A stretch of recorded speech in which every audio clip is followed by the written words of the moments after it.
말씀 함께 보겠습니다. 요한계시록 1장 9절에서 20절까지 말씀입니다.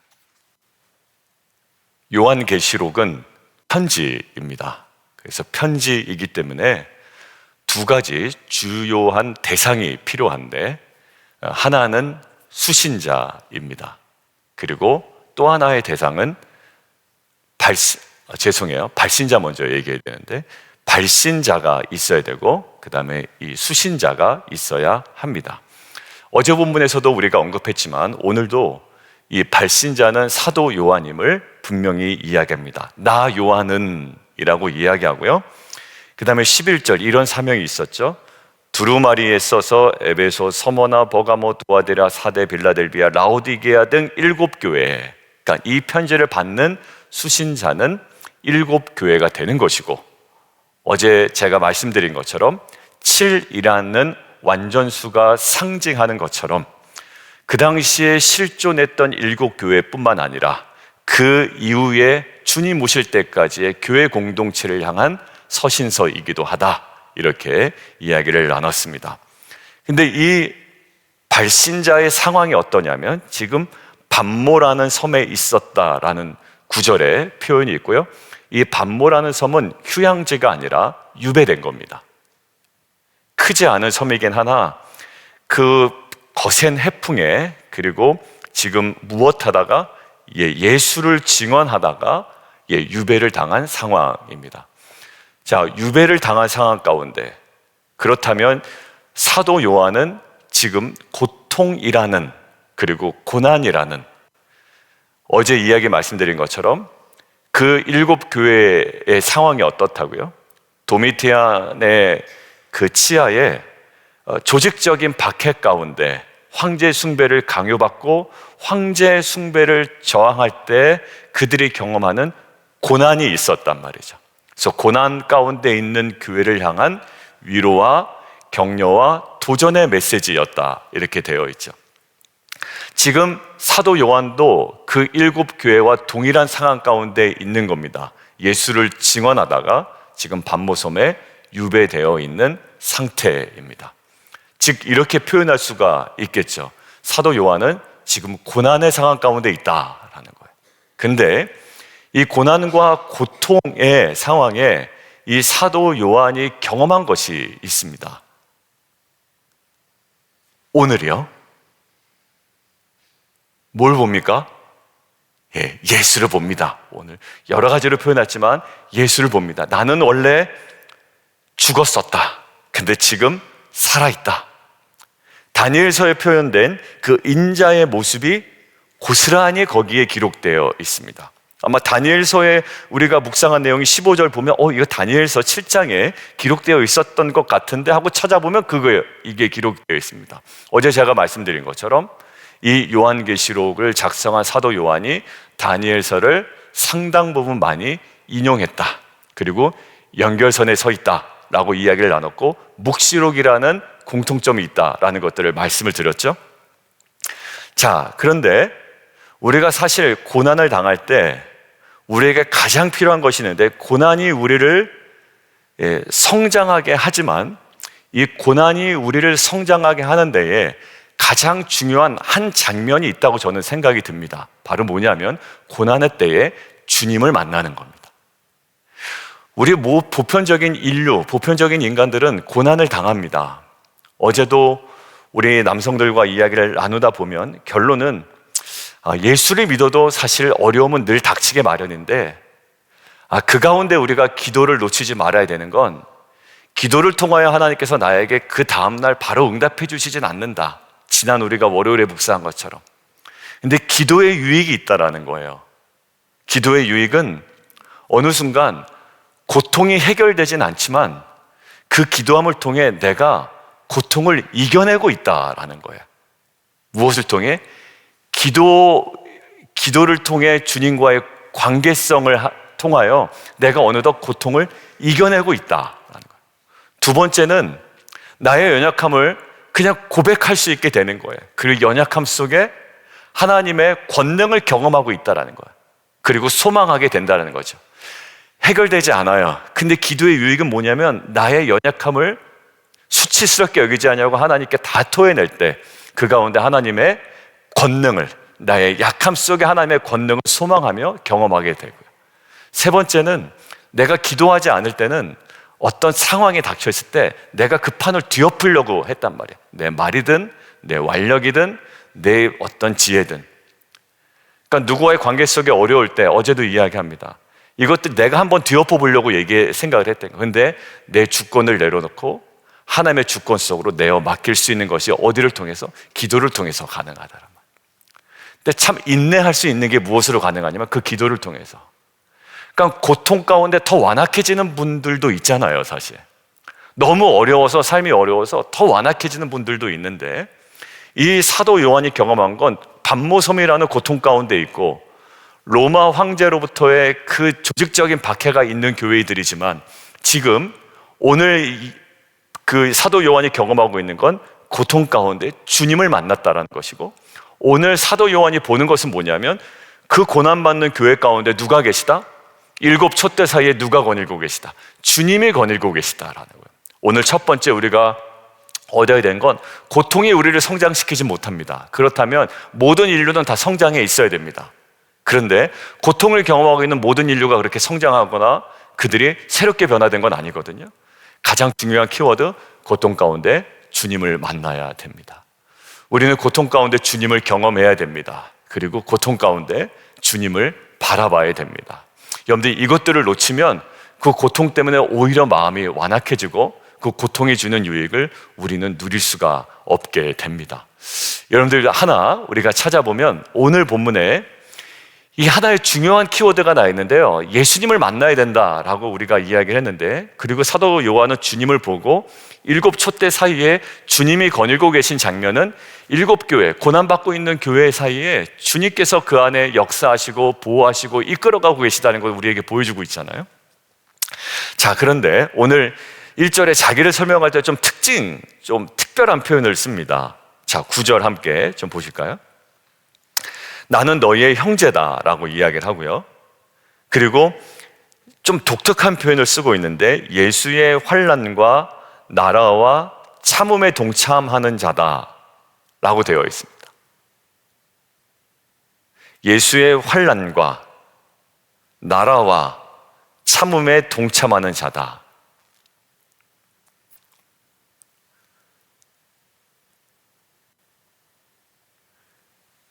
사도 요한은 예수를 바라봅니다.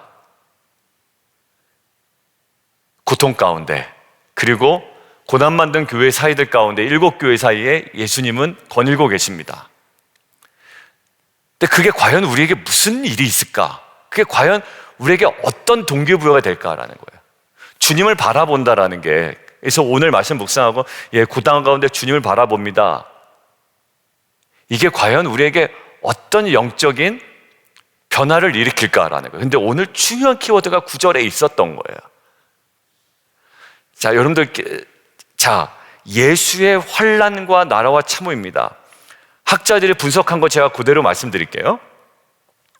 환난과 나라와 참음이 하나의 정관사와 연결되어 있다, 이렇게 표현하더라고요. 그 말인 즉슨 무엇을 의미냐면, 동일한 실제의 한 부분이라는 개념을 우리에게 준다라는 거예요. 뭐가? 환난과 나라와 참음이 예수 안에서 분리되어 선택적으로 우리가 누리는 것이 아니라 동일한 실제의 그냥 하나의 부분이라는 겁니다. 하나의 부분. 근데 사도 요한은 이것에 예수 안에서 동참하는 자래요. 그러니까 무엇을? 환난을, 그리고 그 통치를, 나라를, 그리고 그 안에서의 참음과 인내에 지금 동참하고 있다라는 거예요. 저는 이 개념이 선뜻 와닿진 않았습니다, 처음에. 여러분들 아마 와닿으신 분도 있고 벌써 어떤 본문이 떠오르신 분들도 계실 건데, 저는 선뜻 이게 저에게 은혜로 다가오지 않더라고요.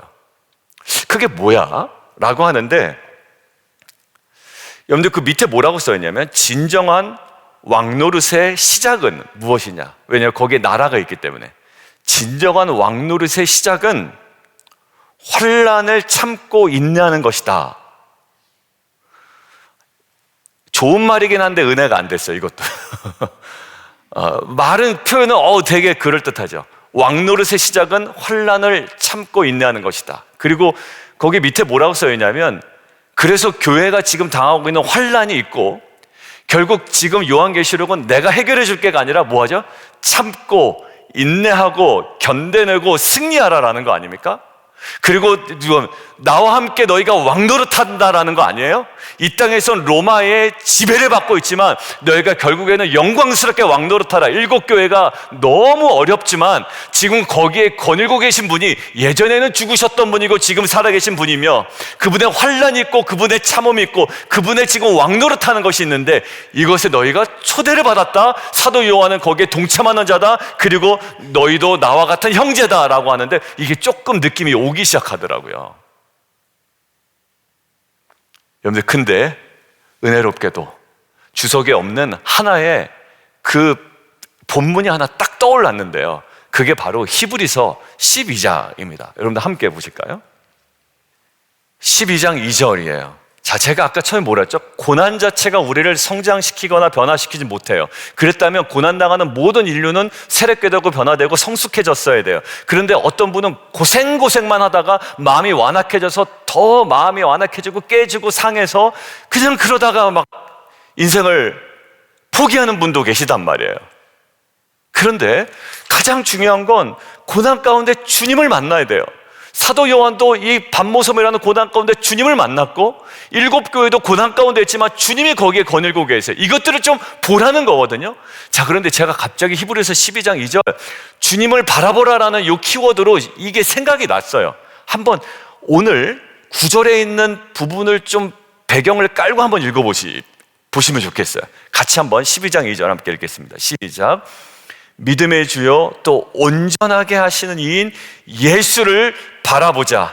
그는 그 앞에 있는 기쁨을 위하여 십자가를 참으사 부끄러움을 개의치 아니하시더니 하나님 보좌 우편에 앉으셨느니라. 여러분들 소름 돋으시죠? 제가 워낙 그냥 먼저 더 앞서 나가서 목사님 잠깐만요 시간 주세요 아마 이러신 분도 계실 텐데, 잘 보세요. 여기 십자가가 나와요. 이게 뭘까요? 환난이에요. 근데 그 예수님이 이 환난을 뭐 하셨다요? 참으셨어요. 인내가 있어요. 근데 결국에 어떠십니까? 그냥 좋으신 분으로 인식되는 것뿐만 아니라 하나님 보좌 우편이에요. 하나님 보좌라는 것은 영광이자 권능이자 다스림이시고 통치예요. 자, 그러니까 아까 그 주석의 학자들이 써놓은 말이 이제 이해가 되기 시작하는 거예요. 그렇지, 주님의 왕되심이 어디서부터 출발했냐? 환난을 참음과 인내를 통하여 그분의 왕되심이 증명됐고, 그분의 왕되심이 우리에게 유효하잖아요. 근데 그것에 우리를 부르셨다라는 거예요. 그러나니까 자연스럽게 베드로 전서가 생각이 나요. 공동서신서 베드로 전서 2장 보겠습니다. 베드로전서 2장 21절 찾지 않으셔도 제가 항상 이야기하는 거예요. 이를 위하여 너희가 부르심을 받았으니 그리스도도 너희를 위하여 고난을 받으사 너희에게 본을 끼쳐 그 자취를 따라오게 하셨다. 그러니까 지금 우리가 당하는 이 고난과 어려움과 때로는 환난처럼 느껴지는 상황도 사실 당연한 것이다. 그리고 그것이 우리에게 본이 되는 분이 계시다. 사도 요한이 고난 가운데 그리스도를 바라봄을 통해 이것들을 이겨냈고, 일곱 교회 고난 가운데서도 그 가운데 거니는 주님을 통해서 이전엔 죽임을 당했지만 이제는 살아계시고 이제는 모든 것들을 통치하시고 처음과 나중 되시는 그 주님의 임재와 바라봄을 통해 일곱 교회가 이겨낼 수 있었던 것처럼 너희에게 본을 끼쳐 자취를 따라오게 하셨다. 3장 넘어갈까요? 베드로서 3장. 그러나 의를 위하여 고난을 받으면 복이 있는 자니, 여기서 이 복이 또 그거예요. 마카리오스, 복이 있는 자. 이게 왜 고난 받는데 왜 그게 복이에요? 외적 조건에 의한 것이라면 이게 복이 안 된다고요. 근데 의를 위하여 고난을 받으면 그게 복이 된대요. 하나님 나라에 참여로 받는 복이라고 그랬죠. 제가 아까 마카리오스, 하나님 나라에 참여함으로, 팔복이 그런 개념이라고요. 자, 그들이 두려워하는 것을 두려워하지 말며 근심하지 말아라. 오늘 뭐하고 납니까? 두려워하지 말라. 오늘 이야기 나오죠. 나타나셔서 하는 말, 두려워하지 말라. 사도 요한에게. 왜? 두려워할 수밖에 없는 상황인데요. 이 고난 가운데 이 참음으로 이 주님의 권능에 참여하는 자, 동참하는 자로서의 두려워하지 않을 만한 이유가 있는 거예요. 자, 그런데 4절에 또 있습니다. 4장, 베드로전서 4장 12절. 사랑하는 자들아, 너희를 연단하려고 오는 불시험을 이상한 일 당하는 것 같이 이상히 여기지 말고 오히려 너희가 그리스도의 고난에 참여하는 것으로 즐거워하라. 이는 그의 영광을 나타내실 때에 너희로 즐거워하고 기뻐하게 하려 함이라. 여러분들, 이게 그냥 사변적인 얘기가 아니구나라는 생각이 들었어요. 고난을 그냥 기뻐해야 그냥 정신 승리하는 거고 인생 승리하는 거고 그냥 우리가 멘탈에서 승리하는 것이 아니라 이것이 실제라는 거예요. 뭐예요? 그리스도의 고난에 참여하는 것으로 즐거워하라. 오늘 사도 요한이 그걸 분명히 깨달았던 것 같아요. 베드로전서도 공동서신서고 사도 요한도 그 당시에 세상 속에 살아가지만 너무 힘든 상태에서의 공동서신서의 저자였잖아요. 근데 지금 똑같은 개념으로 이야기합니다. 나는 하나님 예수의 환난과 같은 걸로 묶였고, 이거는 선택적으로 우리가 취할 수 없어요. 그의 나라만 추구할 수 없습니다. 그의 나라를 추구하고 통치를 우리가 알아간다면 환난과 나라와 참음에 동참하는 자다. 이 확신이 무엇을 통해? 히브리서를 통해 예수를 바라봄을 통해, 그리고 이것을 그리스도의 고난에 참여하는 것으로 인식함을 통해, 그것의 영광을 우리가 알아감을 통해, 확신함을 통해 우리는 이 땅에 주어진 그 사명, 오늘 사도 요한에게 주어진 이 증거하는 사명을 온전히 감당할 수 있습니다. 이 사명을 감당하는 빛과 소금 공동체는 뭐에 동참하는 자다? 예수의 환난과 나라와 참음에 동참하는 자다. 너무 힘들어. 지난주 보면 성도님들 너무 힘드셨어요. 뭐 누구 섬기느라고 또 집에 초대해서 음식 만들어, 또 교회 뭐 팔아야 된다고 음식 만들어, 또 저희 가정 또 주일날 섬기는데 또 같이 또 하시느라고 또 힘들어. 또 각자의 일하는데 힘들어. 어떤 분은 목사님, 제가 일하다 보니 남편 고생하는 걸 알았어요. 어제 한 성도님을 만났거든요. 제가 일을 하다 보니 남편이 다리 아프다고 주물러 달라고 애들한테 하는 이야기를 제가 이해가 되기 시작했어요. 남편이 왜 그 신발을 신는 줄 알게 됐어요 라고 이야기하더라고요. 제가 어제 큐티 모임을 하셨대요. 어제 큐티 모임 때 그 이야기를 나눴어요 라고 이야기하는. 왜 그 신발을 신고 다리 아프다고 이야기하고 집에만 들어오면 아이들한테 다리를 주물러 달라고 하는지를 제가 일하다 보니 알게 됐다고 이야기하더라. 그래서 눈물이 글썽글썽 하시는 거예요. 여러분, 근데 뭐라고 하냐면 그분이, 근데 목사님 너무 기뻐요. 물론 그런 고난만 고난이 아닐 거예요. 그렇지만 이 모든 것들을 참여하고 인내함을 통해 우리의 안에 뭐가? 하나님의 나라가 이루어지는 것이고 그분의 통치가 이루어지는 것이고, 7교회 고난받지만 여기에 뭡니까? 그 손에 7별이 있대요. 이게 그 교회 사자들이래요. 이것들을 보호하시고 지키신다는 것이고, 거기에 거닌다는 거는 그 보호하시며 능력과 존귀함으로 그 교회를 끝까지 지키신다는 거예요. 여러분들, 빛과 소금 교회, 환난과 나라와 이 참음에 동참하는 빛과 소금 교회와 그 속한 성도들의 삶을 끝까지 권위와 능력과 존귀함으로 지키시고 보호하시고 인도하신 하나님의 은혜를 평생토록 누리며 나아가는 저 여러분 되기를 주님의 이름으로 축원합니다. 아니요, 그렇게 누릴 거예요. 그것이 증거될 것이고, 그것들을 통하여 사도 요한이 증거하는 사명을 감당했듯 우리도 그 사명을 온전히 감당하는 공동체가 될 줄 믿습니다. 그렇게 삼으셨고 선한 일을 위하여 부르셨습니다. 우리 함께 기도하겠습니다. 우리 함께 좀 기도하는데 이렇게 기도해요. 오늘은 예수의 환난과 나라와 참음에 동참한 자로 불러주셔서 감사합니다. 7교회에 거니시는 예수를 바라보게 하시고 7교회를 거니시며 지키시는 예수의 권능과 존귀함과 보호와 인내와 정말 통치하고 다스리시는 그 은혜를 누리며 나아가는 빛과 소금 교회와 성도되게 도와주시옵소서. 그래서 사도 요한이 증거하는 사명 감당했듯 우리도 증거하는 사명 감당하는 교회, 우리의 사랑하는 자녀, 또 우리의 배우자 공동체 되게 도와주옵소서. 우리 주님 이름 한번 부르고 함께 기도하겠습니다.